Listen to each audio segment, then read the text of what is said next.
Hi, I'm Elijah Davis. I'm 69 years old and I've lived on this farm my entire life. My days were simple, tending the land, caring for my animals, and enjoying the quiet life with my son, Malcolm. I never imagined that quiet life could be shattered by greed, lies, and betrayal, until the day a sleek black BMW appeared on my dirt road, completely out of place. A man stepped out mid-40s, sharp suit, briefcase in hand. He looked like someone from a different world. He walked straight up to me. "Mr. Davis?" he asked. "Yes, that's me," I replied cautiously. "I'm Leonard Stone." "I represent the Sterling family," he said, opening his briefcase. Malcolm immediately stood up, his face hard. "You have nothing to talk to us about. Leave." "I just need 5 minutes," the lawyer said. "I come with a proposal." I looked at Malcolm. He shook his head, but my curiosity got the better of me. "5 minutes," I said. He sat down, pulled out papers, and got straight to it. "My clients want to resolve this out of court. They're willing to pay a generous settlement if you drop the charges." Malcolm nearly laughed in disbelief. "You think you can buy your way out of this?" "It's not about buying anything," Stone said calmly. "It's about avoiding a long, costly, and painful process for everyone. A public trial will destroy reputations on both sides." I looked at the papers. $250,000.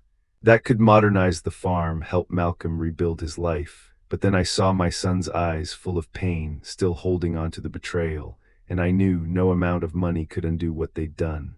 "No," I said firmly.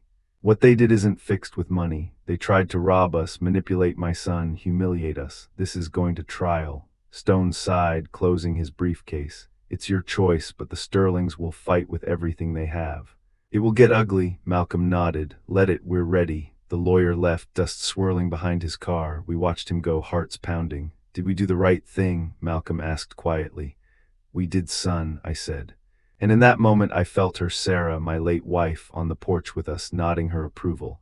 The days ahead would be grueling. Preparations, legal meetings, forensic verifications. But deep down I knew one thing. We were no longer just fighting for the farm or our money. We were fighting for justice, for truth, and for each other. And if you've ever faced people trying to take what's yours, hit that like button and subscribe, because this story is just getting started and you don't want to miss what comes next. Comment below if you'd stand up for your family like we did. The days ahead would be grueling. Preparations, legal meetings, forensic verifications. But deep down I knew one thing. We were no longer just fighting for the farm or our money. We were fighting for justice, for truth, and for each other. The next few weeks were a whirlwind. Attorney Wells came to the farm several times, meticulously going over every detail with us. Every conversation, every recording, every forged document had to be airtight. We brought in forensic experts who carefully analyzed the recordings, confirming that not a single word had been altered. Each certification, each technical report was like a shield, protecting us from the lies the Sterlings would throw at the court. And then came the deeper investigation. What we discovered about the Sterlings was shocking. Wallace Sterling wasn't just a man with money. He was tangled in shell companies, laundering money through businesses that barely existed. Mrs. Sterling was drowning in debts, maxed out credit cards, unpaid loans. Their carefully constructed image of wealth was nothing but smoke and mirrors. And Cassie, my son's Cassie, her resume was a fabrication. Fake jobs, false certifications, every accomplishment she had boasted about was a lie. An imposter on every level. "This is gold," Attorney Wells said when he laid the findings before us. "The prosecutor will use this. The original charges are bad, but now we're talking organized financial crime." The potential sentences just went through the roof. Malcolm didn't show satisfaction. He just nodded, processing everything quietly. He wasn't vindictive, not really. Even with all this evidence against Cassie, part of him still hesitated. But I could see it in his eyes, the fire of justice, the determination not to let these people walk free. Finally, the day of the preliminary hearing arrived. The courthouse was old, majestic, with granite columns and hallways buzzing with people waiting for their own cases. The Sterlings arrived, attempting calm composure. Cassie had ditched the makeup, dressed simply, hair pulled back, but her eyes were still hard and calculating. Mr. Sterling tried to maintain his air of superiority, while Mrs. Sterling hid behind dark glasses. Inside the courtroom, the tension was palpable. The judge, a stern man in his 70s, called the hearing to order. The prosecutor laid out the charges, presented fragments of the recordings, and detailed the forged documents. Every word, every piece of evidence meticulously catalogued. The Sterling's lawyers tried to object. The recordings were obtained without consent, they argued. The judge shook his head. Mr. Davis was legally in his rights. The recordings are admissible. Malcolm and I exchanged a look. The first battle had been won, but the war was just beginning. When the hearing ended, a woman approached us in the parking lot. She looked determined, well-dressed, and confident. "Malcolm Davis?" she asked. "Yes," he replied cautiously. "My name is Candace White. I read about your case. I was also a victim of the Sterling family, and I want to help. I want them to pay for what they did." Malcolm and I stared at her, astonished. Another victim. Another piece of the puzzle falling into place. The case was growing stronger, more people coming forward, more evidence piling up. The Sterling's world of lies was beginning to crumble, and as we drove back to the farm, I looked at Malcolm and realized something. This fight was bigger than money, bigger than the farm. It was about exposing the truth, protecting the innocent, and stopping a family that had caused pain for too long. The day of the trial arrived like a storm.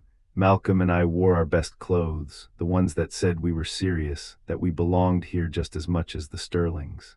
The courthouse was packed, the air thick with tension. Friends from the farm had come, neighbors who had watched us struggle, and even Nia and her husband had flown in from Atlanta.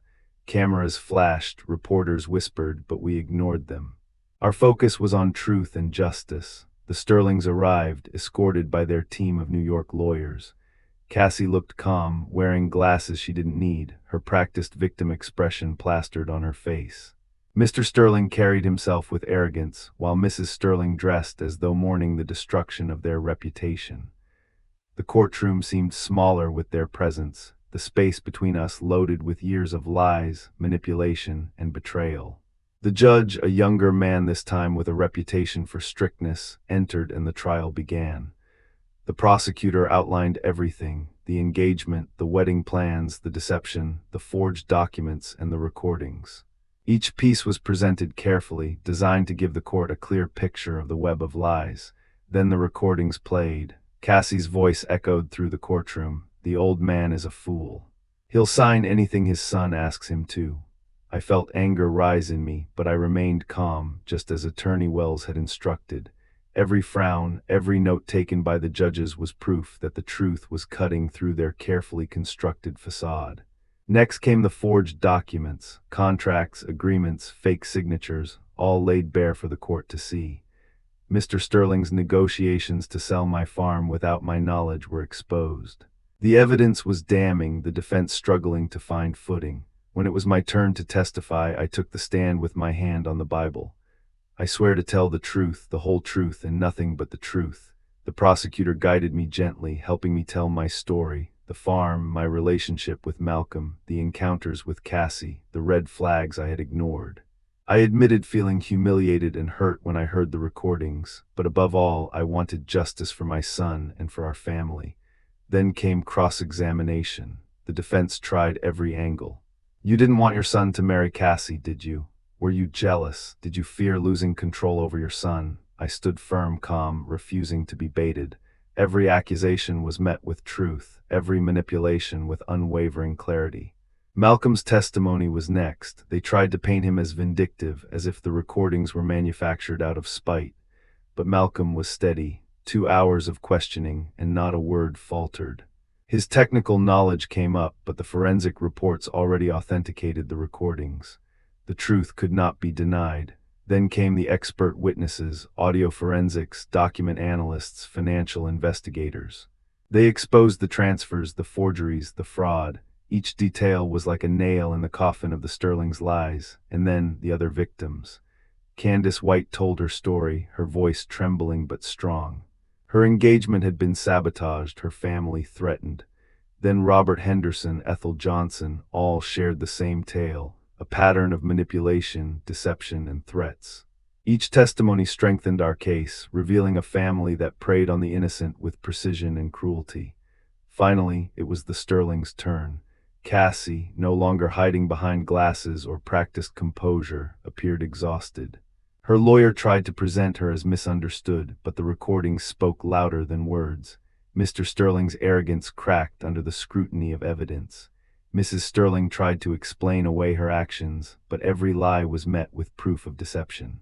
2 weeks of trial, countless testimonies, arguments, and evidence, every moment bringing us closer to justice.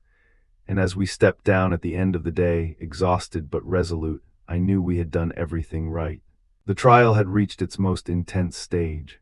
The defense, a team of sharp, expensive New York lawyers, was now pulling out every trick they had left. Their strategy was obvious. Cast doubt, attack our character, and try to make the judges question everything we had presented. Cassie's lawyer stood first. Is it not possible that these recordings were taken out of context? That your clients misinterpreted private conversations? The prosecutor responded calmly, Your Honor, these are not fragments taken selectively. These are full, continuous recordings verified by forensic experts. Every word is authentic and the intent is clear. Cassie took the stand, looking weary, fragile, but her rehearsed innocence was beginning to crumble. I was joking, she said repeatedly, trying to dismiss the words she had spoken in the recordings. It was private, I didn't mean it. The prosecutor's voice cut through the courtroom. Miss Sterling, in those recordings, you say you were going to marry Malcolm for his father's farm. Was that a joke or the truth? Cassie faltered. Redness spread across her face. I was venting, she whispered.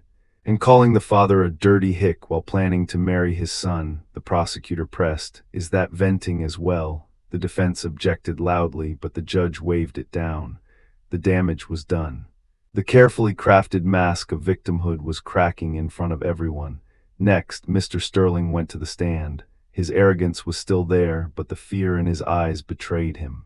The prosecutor methodically presented the forged contracts, the bank transfers, and all evidence pointing to premeditated fraud. Mr. Sterling sputtered, I didn't forge anything. Maybe someone altered it later. The courtroom was silent. The judges exchanged glances. Even the defense lawyers looked uneasy. Their attempts to rewrite the narrative were failing. Mrs. Sterling, broken and tearful, tried to explain her involvement. It was a misunderstanding. I didn't know it would go this far. The prosecutor's tone was sharp. Misunderstanding. Threatening multiple families, forging documents, transferring money. That is not a misunderstanding. That is a pattern of criminal conduct. Then came the turning point, the other victims. Candace White recounted the threats she received when she ended her engagement. Robert Henderson told how the Sterlings had destroyed his family business. Ethel Johnson shared the dark history with her family. Each story revealed the same pattern: manipulation, threats, and deception. The defense tried to claim collusion among the witnesses, but it was impossible. They hadn't known each other until the case became public. Their credibility, backed by independent proof, was airtight. Finally, expert witnesses reinforced every claim. Audio forensic analysts confirmed the recording's authenticity. Document experts revealed every forged signature. Financial investigators traced every transaction. The Sterling's defense was crumbling piece by piece under the weight of evidence. Attorney Wells turned to us afterward, his expression a mix of relief and caution. The closing arguments will seal this. Stay sharp, speak from the heart when called. The truth is our weapon, and we've shown it in full. As we left the courtroom that evening, the sun was setting over Atlanta. A calm settled over us, but underneath it, the tension remained. The verdict would come next week. 1 week to wait, 1 week to wonder if justice would finally be served. Every day on the farm, Malcolm and I tried to keep busy, but our minds wandered back to the trial. Every phone call, every letter, every neighbor who stopped by reminded us of what was at stake. But we held on to each other and the truth. That was all we had, and it was enough. The week of waiting felt like an eternity. Every day on the farm, Malcolm and I tried to focus on chores, on repairing fences, tending the fields, and even planning improvements. But every rustle of the wind, every passing car reminded me of what was coming. The verdict. Finally, the day arrived. The courthouse was packed. Media cameras glinted in the morning sun.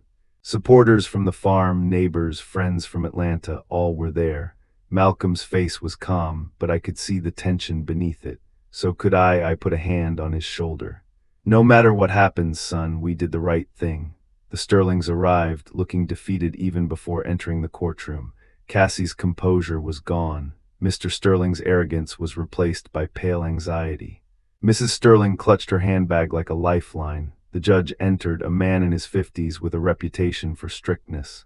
We all stood. He banged the gavel. The room fell silent. This court has reviewed all the evidence presented, he began.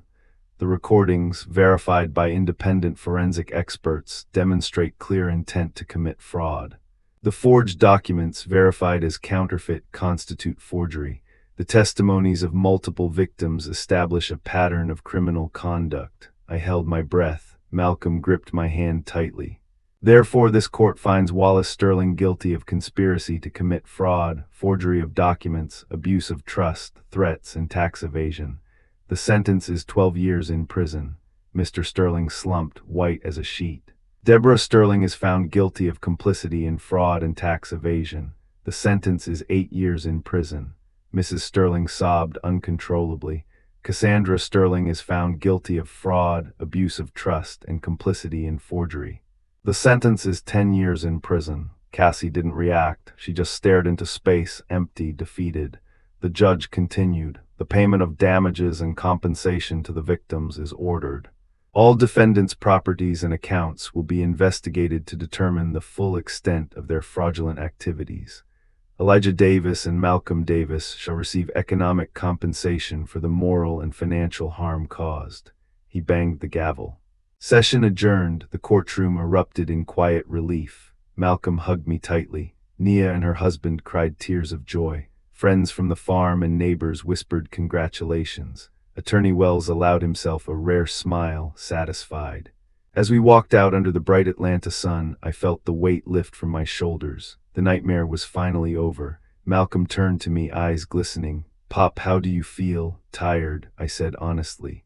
"But at peace." That night back on the farm, we had our first truly happy dinner in months. Nia, her husband Malcolm, and I laughed, toasted, and shared stories. The farm felt alive again.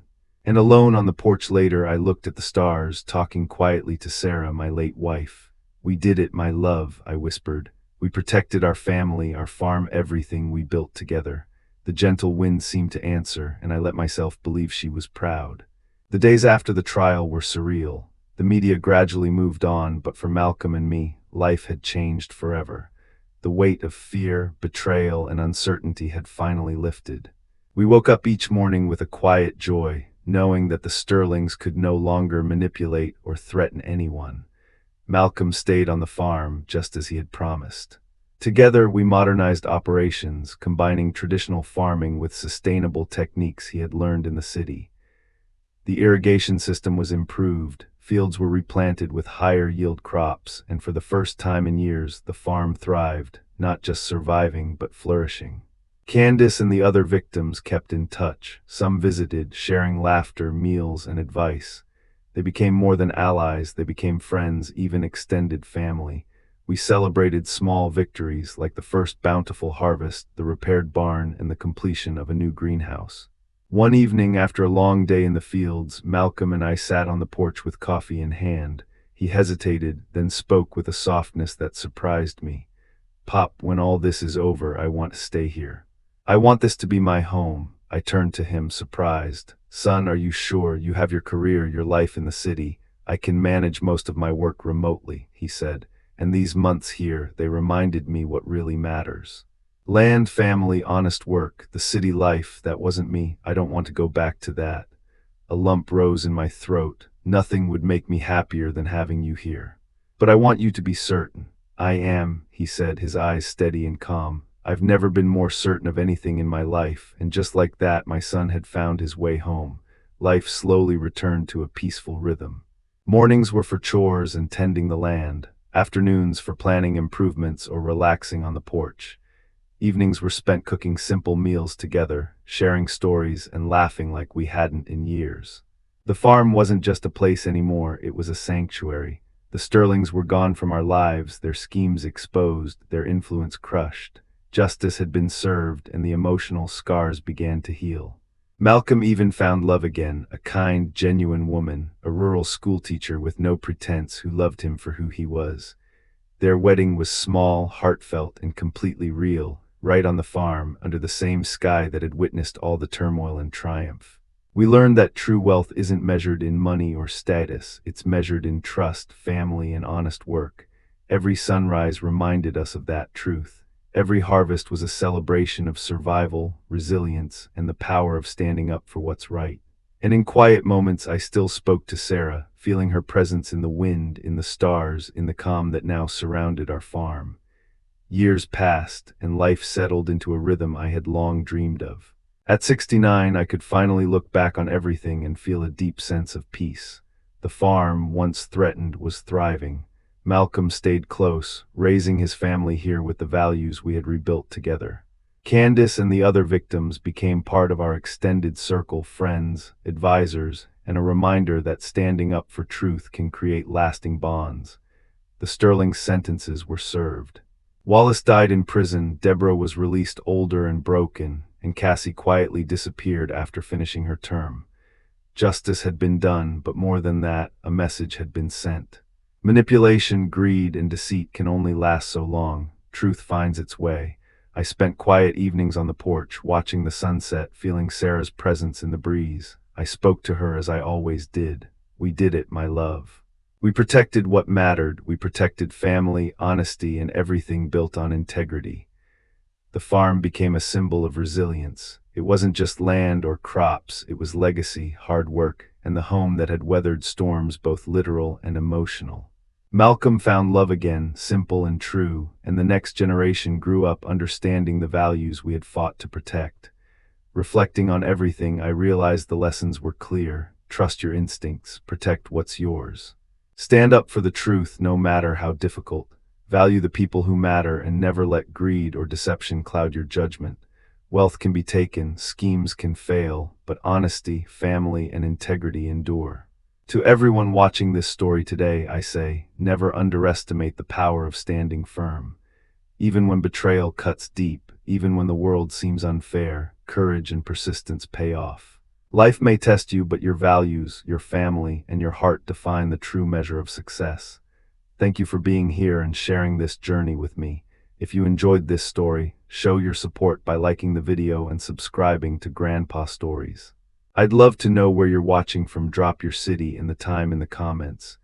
As the sun set over the farm, I smiled. We had endured, we had fought, and we had won. The truth had prevailed, and our family and our legacy was safe.